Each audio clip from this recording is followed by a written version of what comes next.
When I first met Emily Carter, she barely noticed me. It was early spring in a small town in Oregon, and I was the new guy in the neighborhood, fresh from Seattle and trying to adjust to a quieter life. I'd taken a job at a local publishing house after years of the corporate grind, and Emily happened to work there too, though in a different department. She was in marketing, a whirlwind of energy and bright ideas, while I was in editing, spending my days buried in manuscripts. Our first real interaction was at the coffee machine in the break room. I remember spilling sugar on the counter because she walked in and flashed a polite but distracted smile. She was wearing a yellow sundress that contrasted with the still chilly weather outside. She said a quick "good morning" and then dove into a conversation with her friend Sarah about a weekend hiking trip. I wasn't even part of her radar. Over the next few weeks, I noticed her pattern. She laughed easily with others, shared inside jokes with the graphic design team, and spoke passionately in meetings. With me, though, it was always polite, distant, and brief. Not cold, just indifferent. I couldn't blame her. We were coworkers, and I was new. She didn't owe me attention.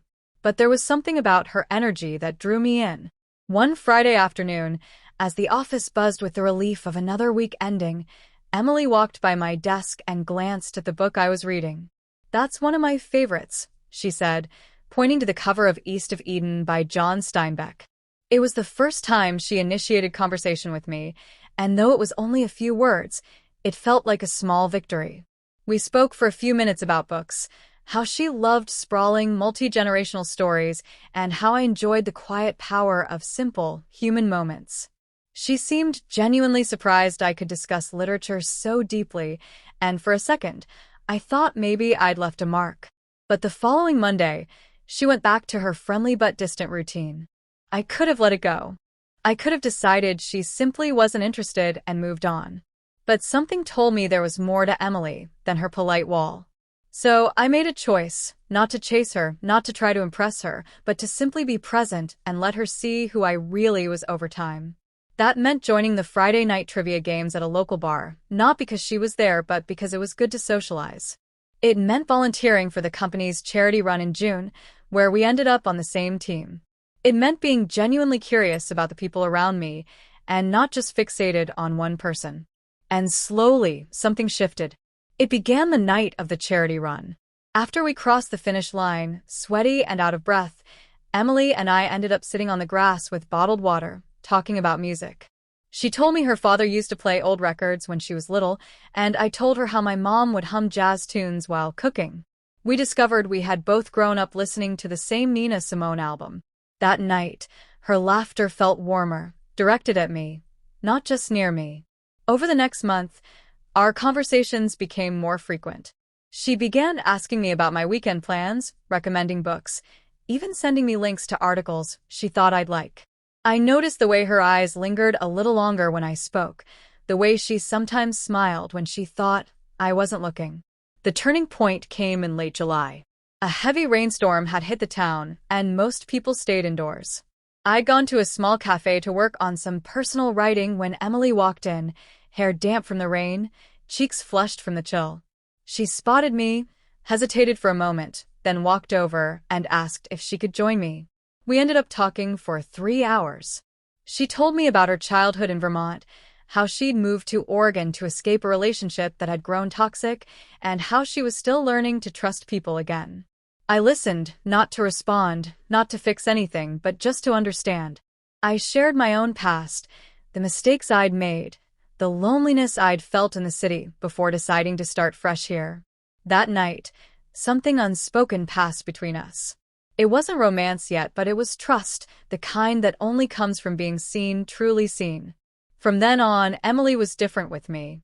She'd seek me out at work just to share something funny. She'd text me on random evenings to ask about a movie, or send me a song she thought I'd enjoy. And then one evening in September, as the leaves turned gold and red, she invited me to a small gathering at her apartment. Her place was cozy, filled with plants and warm light. After most of the guests left, she lingered in the kitchen with me, pouring us each another glass of wine. That's when she said it, softly, almost as if she wasn't sure she should. "You know," she began, "when you first started at the company, I didn't think much about you. You seem nice, but I was keeping my distance. I didn't want to let anyone in. But you, she paused, looking down at her glass. You didn't push. You just stayed the same. And somehow, that made me want to know you more. I didn't know what to say at first. So I smiled and told her I was glad she let me in. From that night forward, we weren't just coworkers or casual friends anymore. We started spending weekends exploring nearby towns, hiking trails, and trying out small diners. I learned that Emily loved early morning walks but hated cooking. She learned that I collected old typewriters and had a ridiculous weakness for blueberry pie. It wasn't a sudden, cinematic moment where she fell for me. It was a slow build, a layering of small moments, consistent actions, and genuine care. And that, I realized, was the truest kind of love. If a woman doesn't love you at first, it doesn't mean she never will. Sometimes, it's not about grand gestures or forcing feelings. Sometimes it's about patience, consistency, and allowing someone to see the real you, until one day they look at you differently and you know they've opened their heart. By the time winter rolled in, Emily and I were officially together.